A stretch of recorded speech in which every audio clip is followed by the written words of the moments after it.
have the children go home or hide in air raid shelters. As you can see, this list does not include even one military facility. Following strikes against Belgorod, 22 civilians were wounded. 1 people died because of the wounded that they sustained. In Kursk, the Ukrainian drones attacked a multi-story building in the heart of the city. As a result, 1 civilian was killed, 15 people were wounded. In Rostov-on-Don, the Ukrainian drone crashed into the upper floors of the multi-story building and exploded. 15 civilians were affected. They were taken to hospitals. To this very date, Ukrainian terrorists dedicated a number of crimes that were prevented by the Russian Federal Security Service. In the Bryansk region, a number of militants from the 3rd Regiment of Special Operations Forces of Ukraine who were preparing explosions on passenger railways were eliminated. Similar crimes were committed by Ukrainian bandits in late May this year, before the 2nd round of the Istanbul negotiations. Back then, 120 civilians were killed. Thanks to the effective actions of anti-terrorist services of the Federal Security Service, 3 Ukrainian militants were detained, 3 more eliminated. For the September UNGA high-level week, Ukrainian regime prepared a rapid growth in the number of shellings against the civilian infrastructure, first of all in the Belgorod, Kherson and Kursk regions. Following it, only in September 22nd, 23rd, 39 civilians were affected, including 4 minors. On September 23rd, before Zelensky's speech at the UN, there was an attack against a substation that supplied electricity to the Zaporozhsk NPP. Ukrainian terrorists damaged a high-voltage electric transmission line on the territory still under the control of Kyiv. The Zaporozhsk NPP was left with no external electricity, which created direct threat to nuclear safety and security. Kiev continues to block the possibility to re-establish this and other downflows at the NPP by regular shellings by this and other main lines connecting the plant with energy supply networks. Those are only some of illustrative examples showing the true approaches of Kiev to the settlement of the conflict. Each attempt to put the bloodshed into the political and diplomatic space is accompanied by intensified shellings against civilian facilities and provocations. Over the 92 days, the armed formations of Ukraine launched against civilian facilities at least 38,278 munitions. The total number launched since February 2022 was at least 316,500 munitions. Every launch carried death and destruction to innocent people. Over the last 3 months, mass shellings against civilian facilities targeted the Belgorod region. The hotspots targeted the most by the Nazis on this territory were Shebekino, Graivoron urban districts, Krasnaya, Yaruga, Belgorod and Borisovka districts. In the Kherson region were targeted districts and populated areas. First of all, Aloshki, Gola, Pristan, Nova Kakhovka municipal districts. In DPR, they are the Gorlovka, Donetsk, Makeyevka. In the LPR, Lysychansk municipal district, Svatovo and Kremenная districts. In the Zaporozhsk region. They are in Energodar, Kamenka, Dniprovska, Vasilyevka districts in the Kursk region. They are Glushkova and Sudzha regions in the Bryansk. They are Pogar, Starodubsk, Zemka, Klimovo, and Samsk districts. From July the 1st through September 30th this year, the acts of Ukrainian militants affected at least 1,749 civilians. This is the biggest figure since the beginning of 2025. In January through March, this figure was 1,489. In April through June, there were 1,537. Now this figure is 1,749. Over this period, at least 1,532 people were wounded, including 88 minors. 217 civilians were killed, including 6 minors. In total, since February 22, at least 24,299 civilians were affected. Out of them, at least 17,205 people were wounded, including 1,041 minors. 7,094 people were killed, including 234 minors. All this is a result of the actions of the Kyiv regime led by Zelensky, who chose terror against civilians as his strategy. The monitoring of the actions of the Zelensky regime can come to intermediate conclusions that characterize the approaches of the Kyiv regime and show that they wish to escalate and openly disregard norms of the international humanitarian law. In the third quarter, we saw the growing number of shellings against civilian facilities and infrastructure in the Russian regions. In comparison with spring, it almost doubled.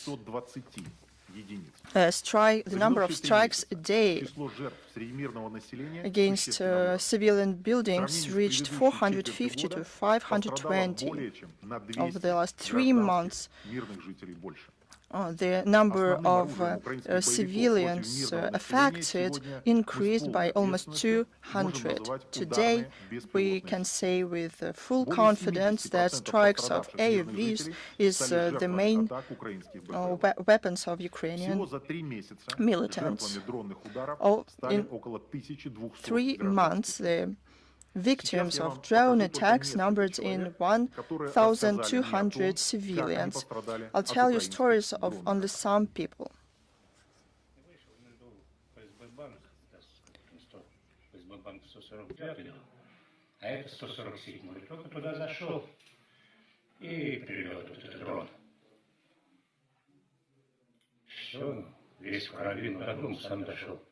Были какие-то военные объекты рядом? Никого там нет. Там одни строители работают, а теплосеть делают. Все, там вообще поблизости нет. Здесь ничего не было. Вообще не было,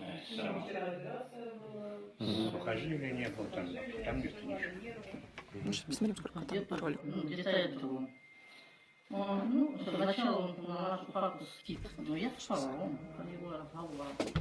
Один скид, другой скид. Я только почувствовала ужасные боли, разрывы, хата валится, все валится.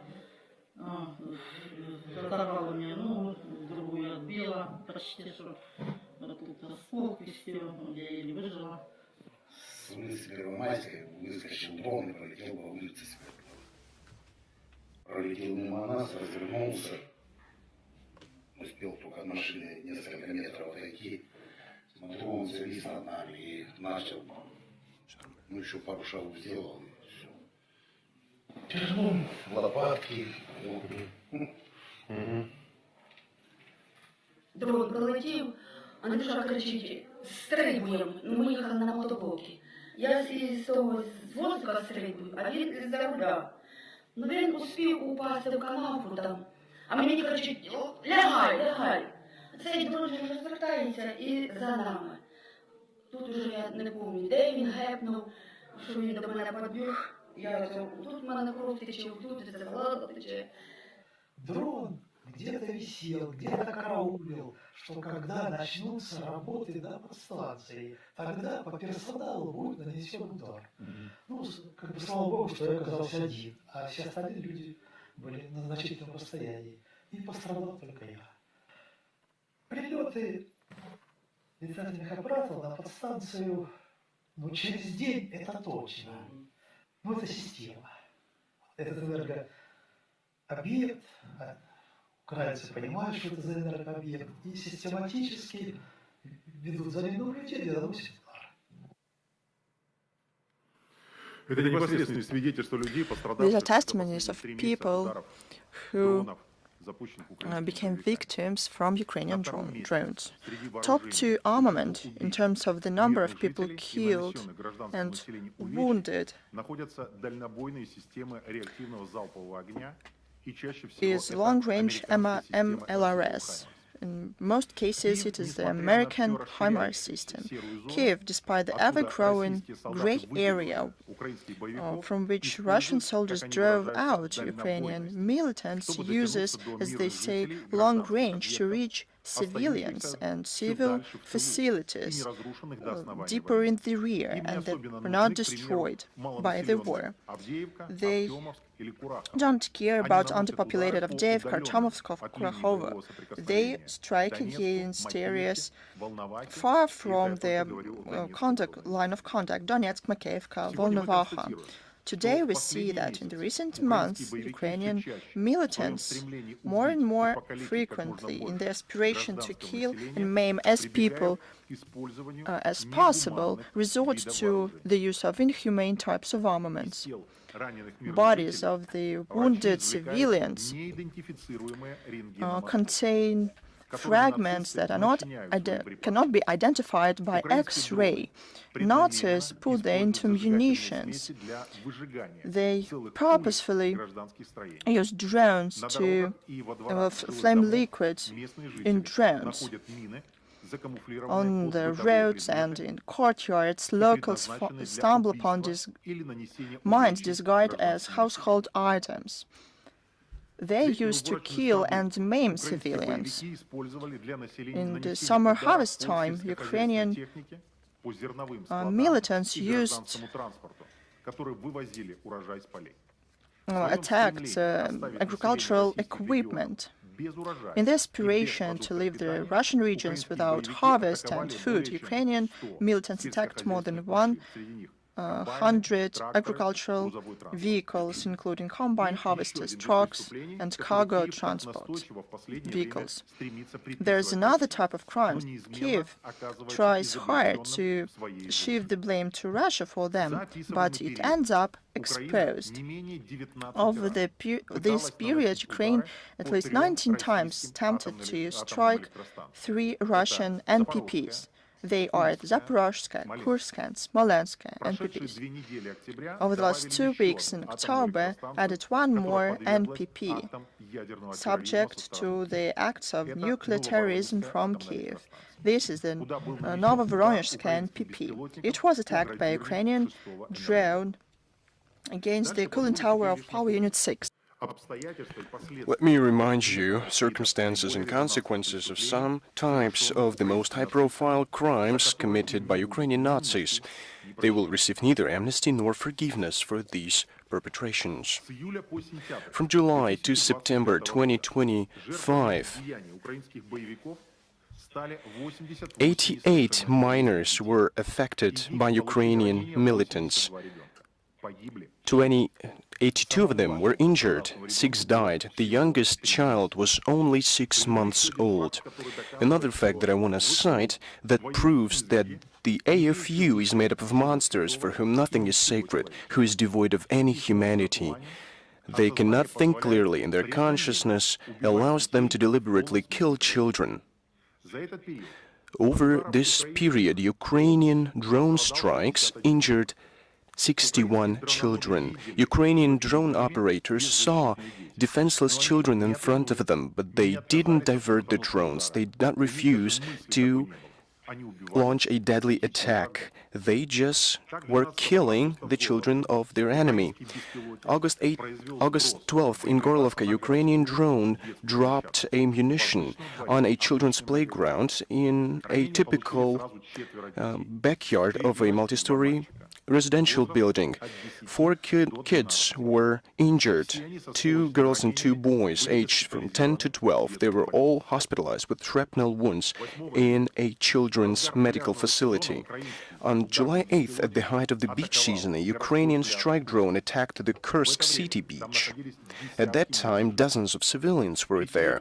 A 5-year-old Tola came to the beach with his mother. When attacks resumed by the Ukrainian drones, the boy attempted to shield his mother from the fire and shrapnel, sustaining burns to over 30% of his small body. His injuries were too severe. His heart stopped during transport to the Children's Medical Center. When he was headed to Moscow, doctors were regrettably powerless, couldn't save him. For Ukrainian Nazis, medical personnel, rescue workers, and utility service crews constitute a special category that they openly target. For this type of crimes, their command awards them with special bonuses in the form of payments and decorations that should probably read for the most inhumane treatment of civilians. And Ukrainian militants should wear them with pride. It seems that it's a separate kind of Nazi valor to attack a vehicle bearing a red cross or to attack a fire tanker.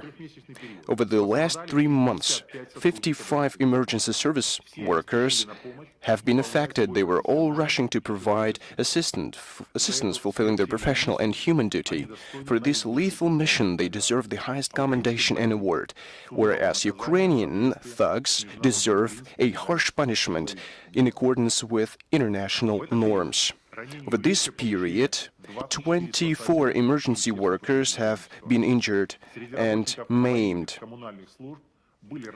11 emergency utility service workers have been affected. 5 of them died. As for the medical personnel rushing to provide assistance to affected individuals, 15 have been injured. 4 of them died fulfilling their highest calling. In the town of Pologi of the Zaporozhye region, on July 24th, a Ukrainian kamikaze drone attacked an ambulance. Its driver died. The nurse and the paramedic sustained severe injuries and burns. The ambulance was reduced to a charred shell. On August 11th, in Gorlovka of the DPR, an ambulance crew was attacked by a kamikaze drone. Following the attack, 2 female medics died on the spot. Another employee sustained a severe blast trauma, a concussion, and multiple shrapnel wounds.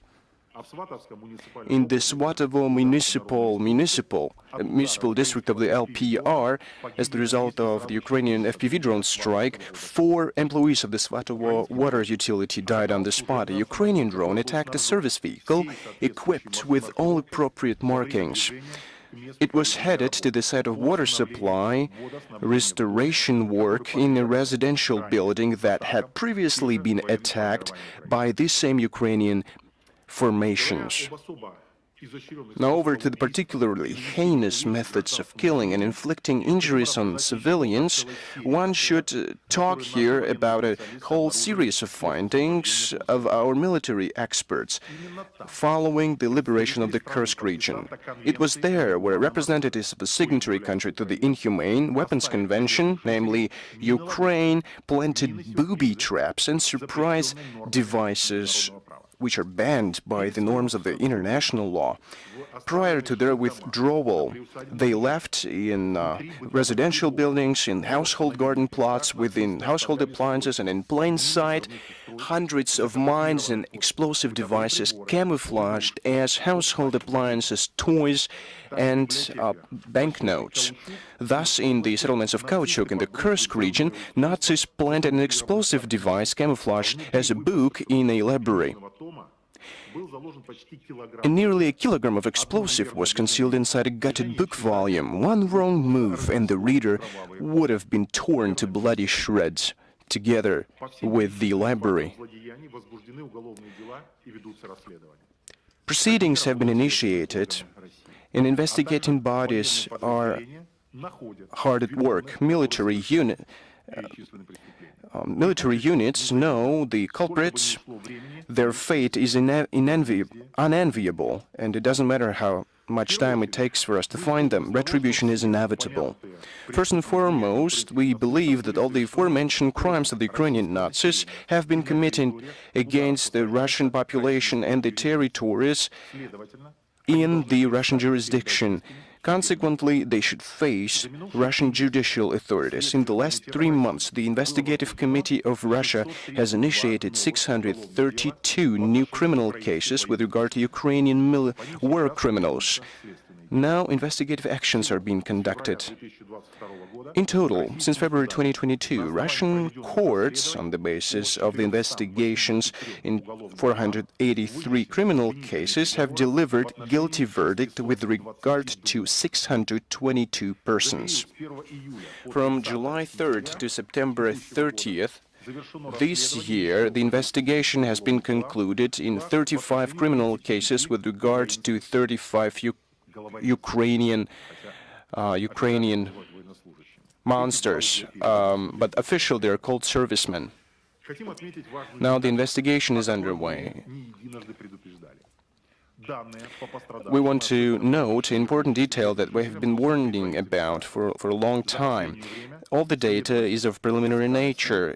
Recently, the Investigative Committee of Russia has conducted over 100 exhumation works of burial sites in liberated territories of the Kursk region. Conducting this procedure will allow to accurately determine the cause of death of civilians that were unable to endure the presence in this territory of Ukrainian militants and mercenaries, foreign mercenaries, that nobody wanted there.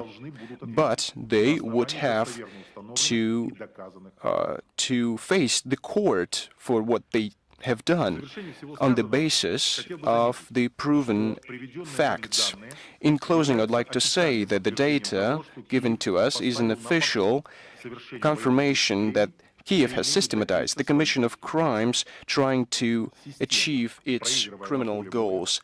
It has been systematically losing on the battlefield, and over this period, Russian troops have liberated over 1,700 square kilometers of the territory. The Kiev regime is looking for compensation of its losses in terrorism and in violation of rules of war. But for the support of the defensive capabilities and the allocation of colossal funds to Kiev, the West is shamefully remaining silent about the fact that it generously funds thugs and terrorists, giving them opportunity to attack residential buildings and hospitals, allow them to chase and target buses and trams and to set ambulances and combined harvesters on fire. Westerners, focusing on making up ways to justify the lawfare against Russia, are ignoring facts of the crimes of the Nazi regime of Zelensky and are blocking international mechanisms that allow to investigate war crimes. They don't like these mechanisms because they don't allow them to ignore the glaring facts of war crimes of Ukrainian Nazis, and they may directly lead to the identification of the sponsors and accomplices of these crimes. Following the briefing, the transcript texts of the report will be published in Russian, English, and Spanish on the websites of the Russian Foreign Ministry. They will be officially submitted to international organizations so that they can be used by all interested parties for just assessment of the actions of the Kiev regime. Everything is based on verified and reliable information. We will be sending this report, and it is available in the electronic form already now. Shortly, together with the delegation of Russia at the negotiations on military security and arms control in Vienna, intend within an international video conference connecting over 3 dozens of countries on 4 continents to conduct an event which will be titled On the Path to Liberating the LPR. It will reveal the details of crimes that have affected, or they have been affecting for over 10 years, the residents of the Lugansk People's Republic. On October 23rd, we'll be ready to cite facts, testimonies, and evidence of violations of international norms by the Kiev regime with regard to civilian populations that have decided to free themselves from the Ukrainian dictatorship. Thank you very much. That's it for that's it. Thank you very much for your very informative presentation. Do we have any questions?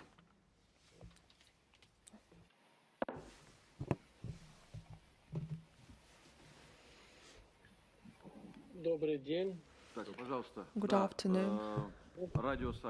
Please, Radio Saga, Iceland. I'm sorry. Thank you for this informative and substantial report. I represent Radio Saga. Can you name the most outrageous representatives of the Kiev authorities, their crimes and their fate for now? If you can, please. Let me divide Ukrainian criminals into those who are awaiting their verdict and those that are out of reach of our investigative bodies. You have heard a lot about what happened in Rusko Operation and the Kursk region. At least one thug who was seized by the Russian authorities. He confessed to at least 200 killings, 20 killings. I have no reason to call his name. I think that in the nearest future you'll learn all the details. They will be declared during the trial. There have been more militants who confessed to shootings of civilians, rapes and other crimes. They are being investigated, and in the nearest future will be taken to court where verdicts will be pronounced for them. I got to know the majority of verdicts to Ukrainian militants. The smallest prison sentences 8.5 years. The majority of them received life sentences.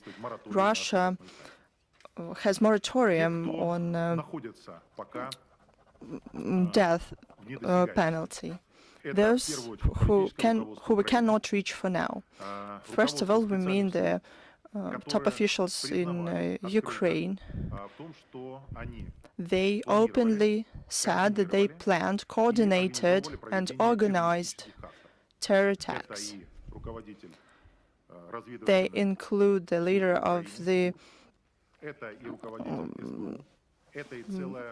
SBU service and other top officials who were involved in the organization of those things that directly violate norms of the international humanitarian law. I mean that they organize terror attacks or they abuse civilians. This is strictly forbidden by the Geneva Conventions and other international documents. These figures are being investigated in their absentia. I don't know how much time it's going to take because they are taken to court. There are two options for them. The first one, within the military actions, they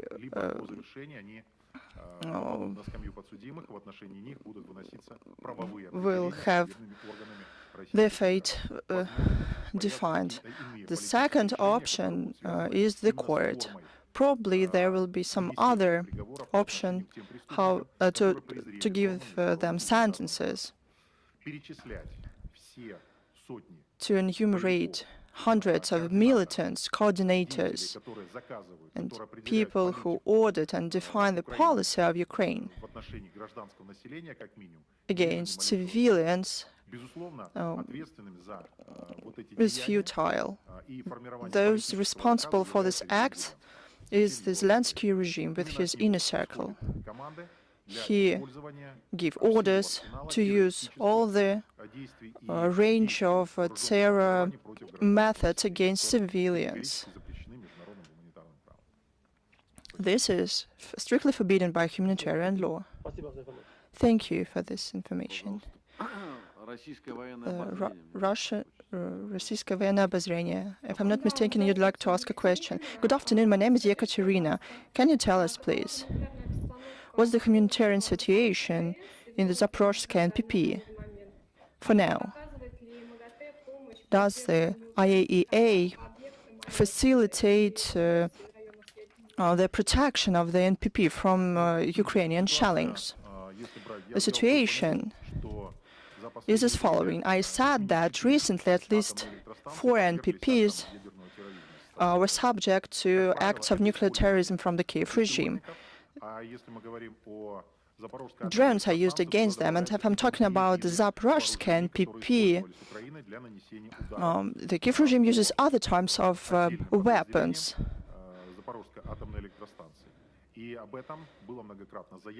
We said that many times this data were registered by the IAEA, among others. The situation in the city of Energodar, around the sites where the Zaporozhye NPP is located, is difficult. It is difficult because Ukraine regularly launch strikes. Today, Zelensky many times said that and tried to accuse Russia that the Zaporozhye NPP is not supplied with electricity because of Russia's actions. This is blatant lie. The Ukrainian side, over the last months, made a series of attacks that essentially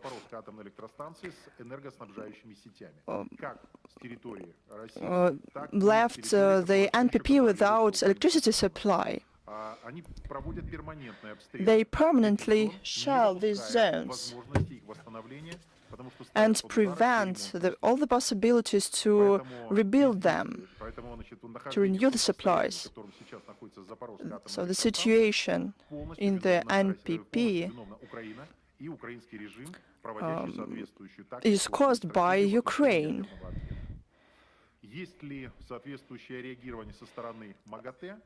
As to the response from the IAEA, they register this event.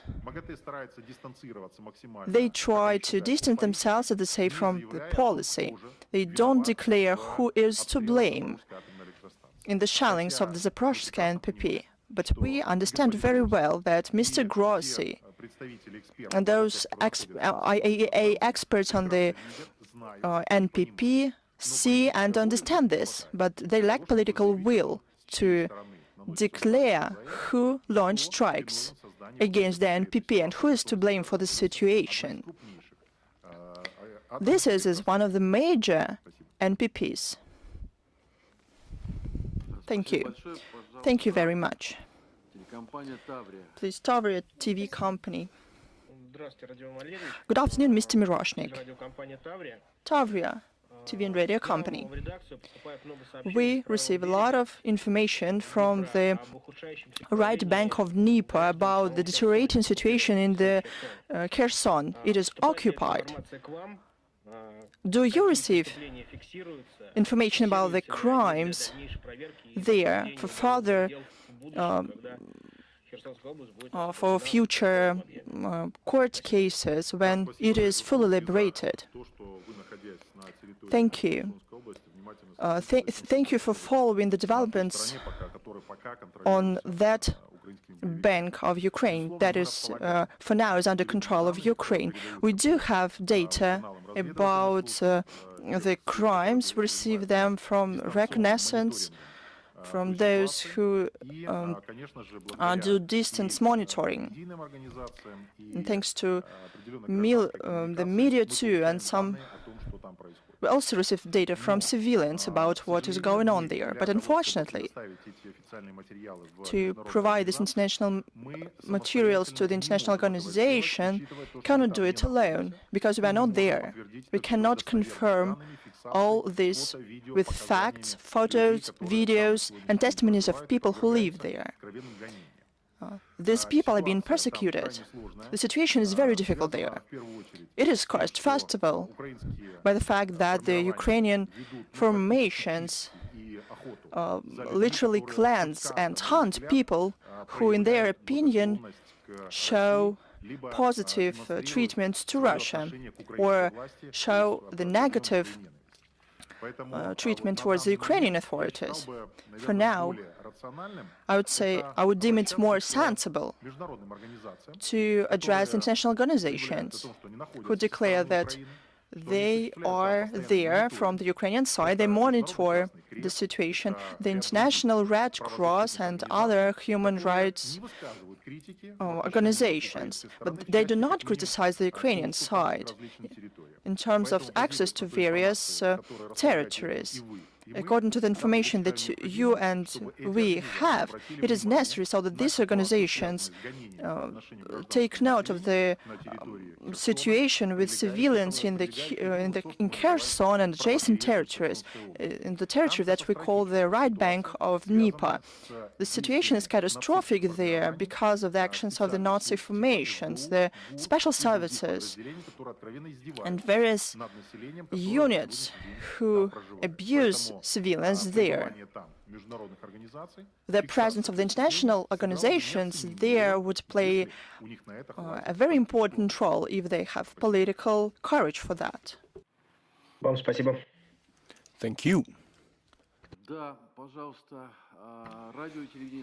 Please, Slovenia, radio and television.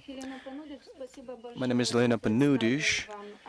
Thank you very much for your presentation. I'd like to specify the following. What international institutes will receive your report, and do you have a feeling that these institutes, especially those located in Europe or US, will show understanding and interest towards your report? Thank you very much for your question. I can tell you with certainty that they will show interest toward this report. They have regularly done so. They receive our data on a regular basis. But the question is, in the political bravery and in recognizing one's own role in this process. To our great chagrin, a number of international human rights organizations that should monitor, report on violations, and legally assess the actions of sides during the conflict are now biased, and they have degraded significantly in their activities, in their policies. They assess and they look the other way when it comes to one side, and they do the opposite when it comes to the other side. So it is considered good behavior to use the data from Ukraine, however distorted it is. But they, at the same time, say we cannot get any proof of the data we receive from the Russian Federation. A number of states openly say that they do not know what is happening there. They don't want to know, and they have rendered a verdict that Russia is to blame for everything, so it does not make any sense to investigate this. So, and to put it mildly, one is of course concerned by the activities of such institutions. We will send all this data to the UN Security Council and to all our diplomatic missions in the overwhelming majority of the countries, and they will use this data to share it with monitoring groups, expert centers, and the governments of the countries they reside in, so that they could have all the verified and proven information. A part of this data will be sent electronically, and some of them will be given to the delegations, international delegations that are now on the territory of Russia. So believe me, if an international organization has the slightest interest in receiving this information and use this in this work, we will do everything in our power and do everything that will be conducive to this process. Thank you very much. Thank you. I'd like to note that the report has now been published on all the resources of the Russian Foreign Ministry. So please acquaint yourself with this report. Посольская жизнь. Good afternoon, Mr. Miroshnik, colleagues, Посольская жизнь. I have one question. What was the reaction of international organization, OSCE, Red Cross, UN, when Russia provided evidence of violations of humanitarian laws in the third quarter of this year? As for the reaction that would condemn the actions of the Ukrainian side, well, there was nothing of that sort. A number of international organizations thanked us, and they confirmed that they had received this information. We see changes in a number of reports published. At the same time, they don't reference our documents. Sometimes the Office of High Commissioner for Human Rights read our documents. Sometimes they find that it is no longer possible to not read our documents, and they can no longer say that Ukraine cannot be accused of anything. Well, it's a long process. We try to focus our efforts on submitting the information about crimes committed. We will continue to exert pressure on organizations that are obligated to be guided by justice and verified data and information. So I very much hope so. So every time following such reports, the situation will change for the better. And I believe that we will achieve the situation where the just approach will be exercised toward all the sides within the current conflict. Thank you. Голос Отечества. Colleagues, good afternoon. Good afternoon. Mr. Miroshnik, in your interview to Komsomolskaya Pravda, you said that there is a network of secret prisons in Ukraine and international organizations cannot access them. The prisoners of war from Russia, before getting to the penitentiary institutions, go through this hell. They are being tortured, killed.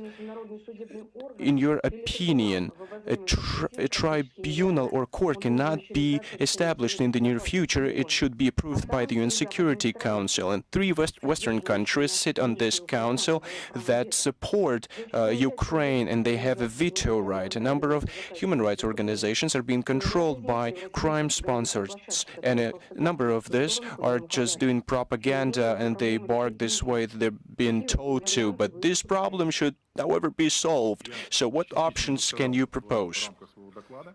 I've partially touched upon this already within my report.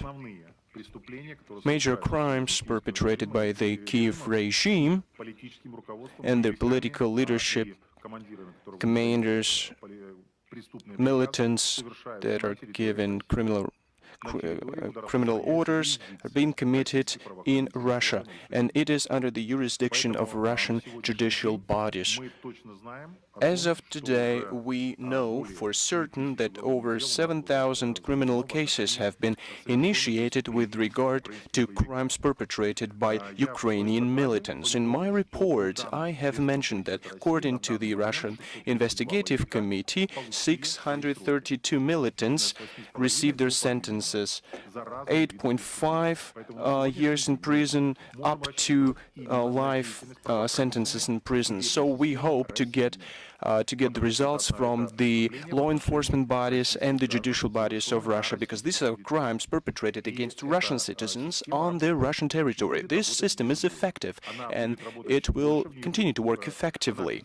It will become even more active it records even more crimes, and sentences will be rendered with regard to every commander and every militant who has been given criminal orders. You have cited my statements correctly, but just one clarification. When we're talking about an international tribunal, we are talking about the procedure of its establishment, and we do not see any prospects as of now when key bodies of the UN Security Council, now the UN Security Council are composed of countries that supply weapons to Ukraine and blocking decisions aimed at creating monitoring commissions and other organizations that they will not permit the situations where international organizations will look closely upon them, those who are complicit in this crime.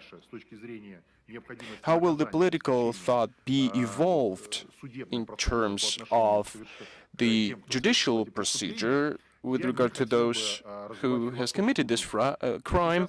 I would not dwell on these philosophical matters. We will be basing our statements on the Russian judicial systems. If there are some international players that are interested in an unbiased approach or monitoring of the investigations and the judicial activities, I think that we can consider this issue as well, because Russia is interested to make everyone understand that all these sentences are just and Russian investigative authorities are persecuting the right person. So this is the procedure as of now. How this will change is a good question, but we are now monitoring the changing landscape. The ex-commander of American troops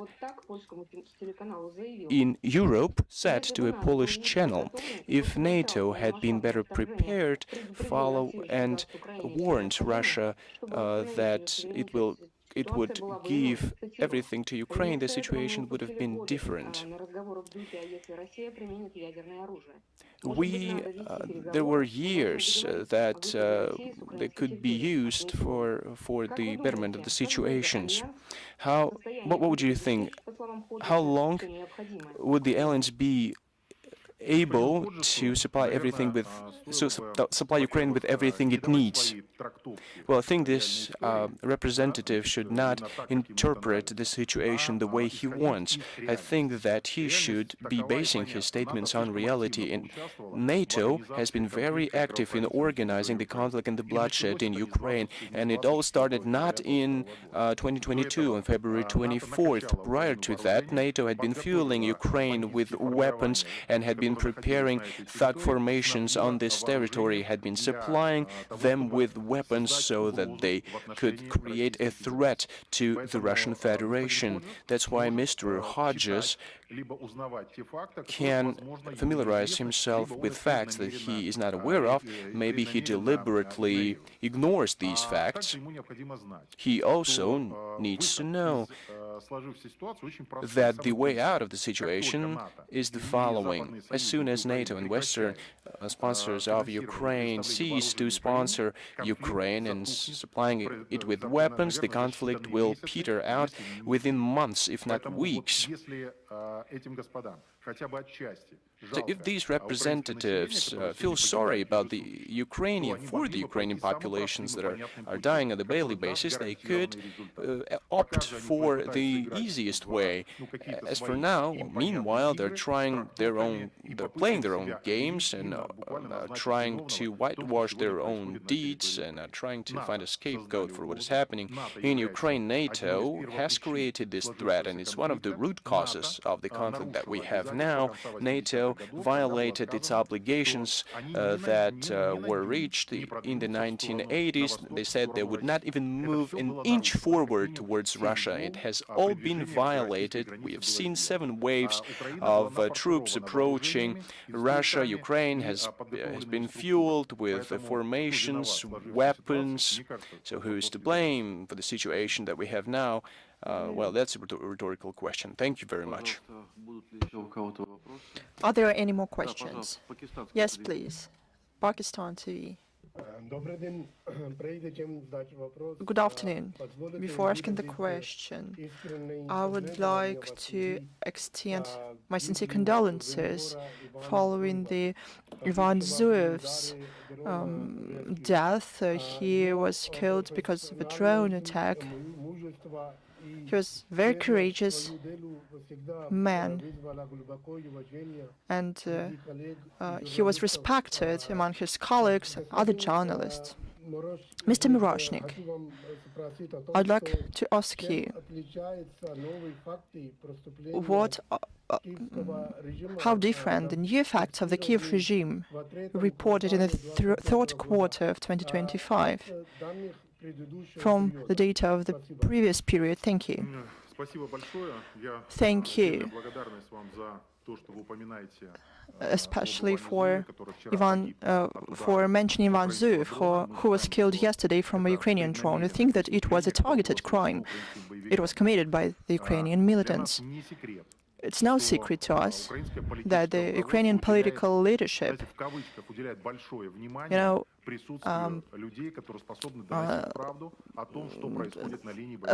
give a lot of attention to people who can speak the truth about what's going on in the line of conduct. When Zelensky openly lies at his meeting with leaders of other countries about the situation on the line of conduct, it is the people like Ivan Zuev and dozens and hundreds of your colleagues who are on site and see with their own eyes what is going on. They say the truth, and they unfortunately have to pay for this. The Kiev regime prevents them from fulfilling their duty.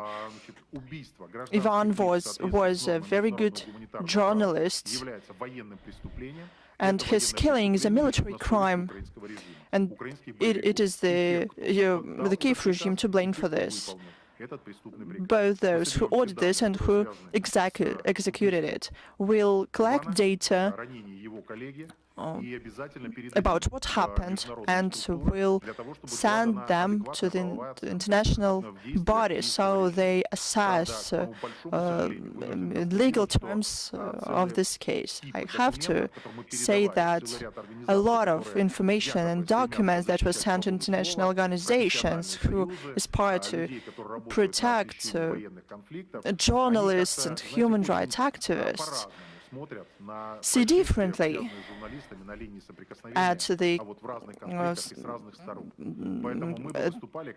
what happens with journalists on the line of conduct.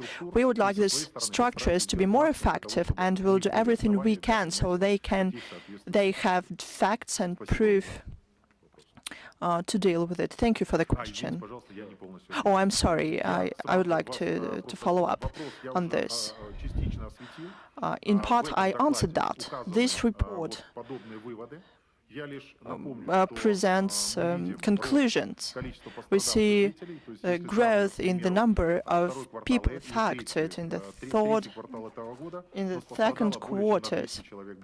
More than the difference is more than 200 civilians. Now, Ukraine uses, as much as they say, a lot of drones to kill civilians. This is the weapons that the Ukrainian regime is so proud of, and as well as Westerners who supply the regime with them. Our main message is that Westerners, by supplying Ukraine with long-range weapons, with AUVs, give a weapon to the hands of terrorists and the thug. 70% of civilians who were affected by drones. Ukraine does not produce them, they only assemble drones. And West even supplies reconnaissance data to Ukraine. More detailed conclusion can be found in our report. Thank you very much. Please, colleagues, are there any more questions? If there are no more questions, then I give the floor to Mr. Miroshnik. Yes, thank you very much for the attention to this topic. I'll remind you that on October 23rd, we plan to hold an international video conference dedicated to the information to do with crimes and violations of international humanitarian law on the territory of the Luhansk People's Republic. I invite all of you to participate. Thank you for following this. Thank you. Thank you, everyone. Спасибо.